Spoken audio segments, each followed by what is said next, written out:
guys, welcome back to my YouTube channel. My name is Melissa. How y'all doing? Welcome. If you're new here, welcome. If you're not, welcome back. If you're new here, if you've never seen none of my videos, I do true crime on my videos. The whole month of December, I'm going to be talking about the youngest prisoner, and on Fridays, I talk about missing children. And today is Friday, so we have a new children missing case children. I know I have my makeup on, I look all good, I have my nails done. I redid my nails today. Y'all see that? Y'all see that? Isn't this gorgeous? I know it's gorgeous, huh? I know. I may go to Walgreens and get another one. I got my hair done. Got my daughter's hair done. I will not show my daughter, but if you could see just a little bit of her hair, I don't like showing her face, but I think y'all can see her hair is done too. But anyways, yeah, today we're gonna be talking about Tabitha Danielle Tuders. I hope I'm saying her name right. I may just say Daniela because that's the easiest to say instead of her first name. And I feel bad. I really do. But she's a missing child who went missing in 2003, which was, oh my god, that was a long time ago, y'all. But yeah, let's go ahead and get started. If you have not hit that subscribe button, go ahead and do, and also hit that bell so you get notified every time I upload a video. So yeah. So the 13-year-old Danielle Tuders vanished somewhere between her home and her bus stop. One neighbor saw her heading to school bus. A neighbor boy said he saw her getting into a red car about 30 to 40 yards from where she was last seen. Tracking dogs followed her scent along her route and then veered off to an alley from where she was seen getting into the red car. On August 19, 2003, 5 months after Tabitha disappeared, an 11-year-old girl named Heaven Rose disappeared in the morning hours on her way to school to Northport, Alabama. Authorities believe that both Tabitha and Heaven's case are connected. Unfortunately, Heaven's remains were found in Alta, Alabama 3 years after she disappeared. So the suspect is going to be, the police have checked on Tabitha's brother Kevin Tuders due to his record, but he does not live in Nashville.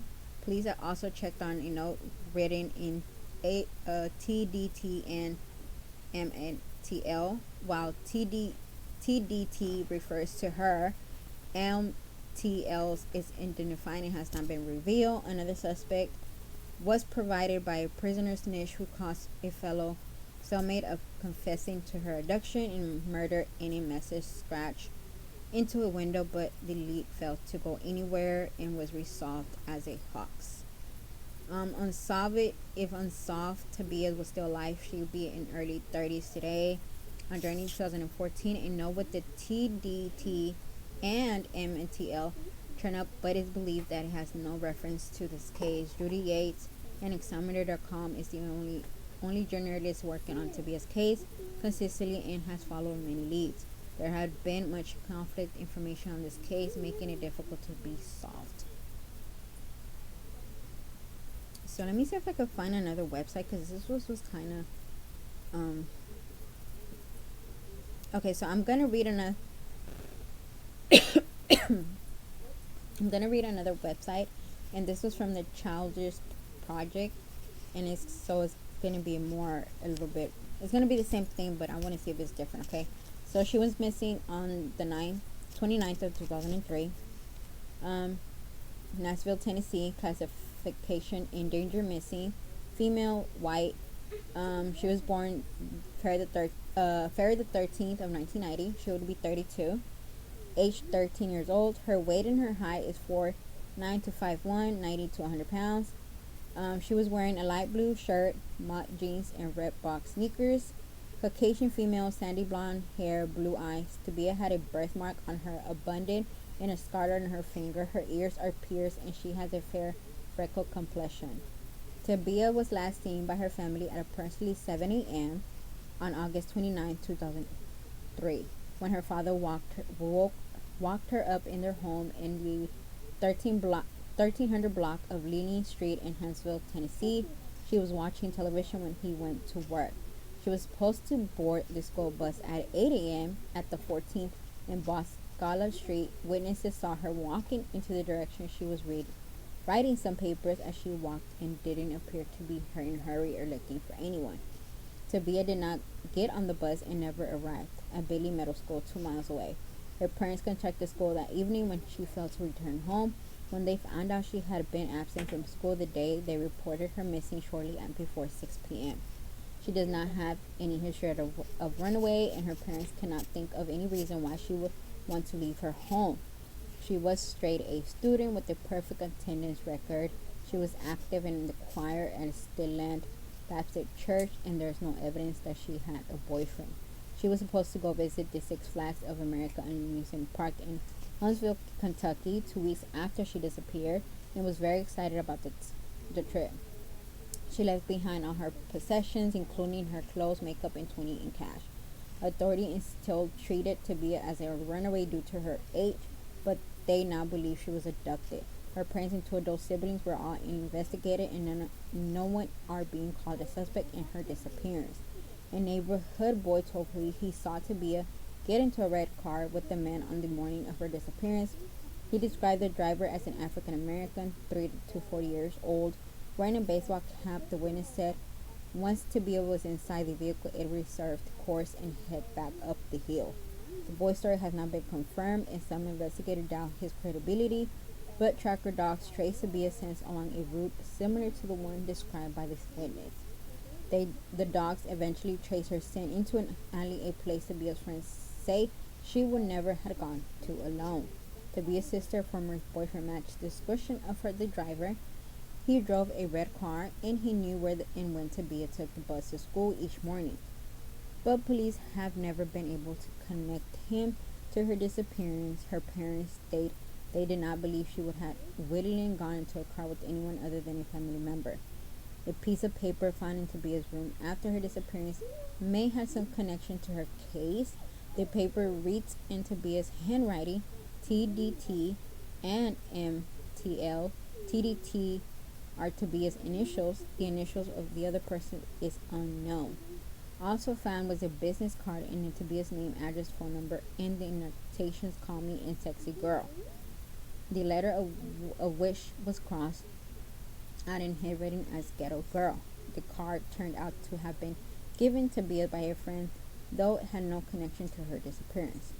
Police searched of the logs of the computer at the local public library where Tabitha is said to have visited internet chat rooms, but turned up no information preparing to her disappearance. The man who was arrested for trying to lure an 11-year-old girl into her car for months after Tabitha's disappearance was looked at as a person interest in her case because of the nature of the crime he is charged with, and because the alleged accident happened just a few blocks from Tabitha's home. There is no evidence connecting the man and Tabitha's, however, and he was eventually taken off the suspect list. On October 30, 2003, a trucker reported a possible sighting of Tabitha from Lytton, Indiana. The trucker saw a girl accompanied by a man and another teenage girl. The girl was looked like Tabitha appeared to be anxious and afraid. Later, when he saw a missing person flyer of Tabitha, he realized that she resembled the girl he seen and connected police. The clerk in Linton also saw a girl resembled Tabitha with the man and a teenage girl, and reported the sighting as not being confirmed. August of 19, 2003, almost 5 months after Tabitha's disappearance, one 11-year-old girl named Havana Rose disappeared while on her way to school in Northport, Alabama. Her remains were found in Holt, Alabama, 3 years after her disappearance, and murder remains unsolved. Like Tabitha, Rose had light-colored hair and disappeared in the morning hours.